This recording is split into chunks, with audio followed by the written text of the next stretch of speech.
ನಾನು ಯಾವತ್ತೂ ಡೈರೆಕ್ಟರ್ನ ಬ್ರಹ್ಮಂಗೊಳಿಸ್ತೀನಿ. ನಮ್ಮ ಹಣೆ ಬರಹ ಬದಲಾಯಿಸೋ ಒಬ್ಬ ಬ್ರಹ್ಮ ಅಂದರೆ ಈಗಿನ ಕಾಲದಲ್ಲಿ ಅದು ಡೈರೆಕ್ಟರ್.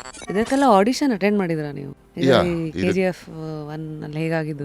ಅದು ಒಂದು ಮೀಟಿಂಗ್ ಹೋಗಿದ್ವಿ. Prashanth Neel recognised me. ಅವರು ಕರೆದು ನೀನು ಆ್ಯಕ್ಟಿಂಗ್ ಮಾಡ್ತೀಯ ಅಂತ ಕೇಳಿ ದಾಡಿ ಎಲ್ಲ ಬಿಡು ಅಂತ ಹೇಳಿ ಆ ಒಂದು ವರ್ಷ, ಒಂದು 6 ತಿಂಗಳು, ಒಂದು ವರ್ಷ ಆದಮೇಲೆ ಆಡಿಷನ್ ಕರೆದ್ರು. ಓ, ಅಷ್ಟೇ ಕಾಸ್ಟಿಂಗ್ ಥರ ಆದ್ಮೇಲೆ ಆಡಿಷನ್ ಆಗಿರೋದು? ಆಮೇಲೆ ಅದಾಗಿ ಒಂದು 6 ತಿಂಗಳು 7 ತಿಂಗಳು ಆದಮೇಲೆ ಅಲ್ಲಿ ಗೆಟ್ ಎ ಕಾಲ್, ಈ ಥರ ವರ್ಕ್ಶಾಪ್ ಇದೆ, ವರ್ಕ್ಶಾಪ್ ಅಟೆಂಡ್ ಮಾಡಬೇಕು. ಈಗ ನನಗೆ ಮತ್ತೆ ಸೆಟ್ ಕರ್ಕೊಂಡು ಹೋಗಿ ಡೇ ಆಟ್ KGF ಸೆಟ್. ಒಂದು ಸೆಕೆಂಡ್ ಒಂದು ಕಡೆ ವೇಸ್ಟ್ ಮಾಡ್ತಾ ಇರಲಿಲ್ಲ.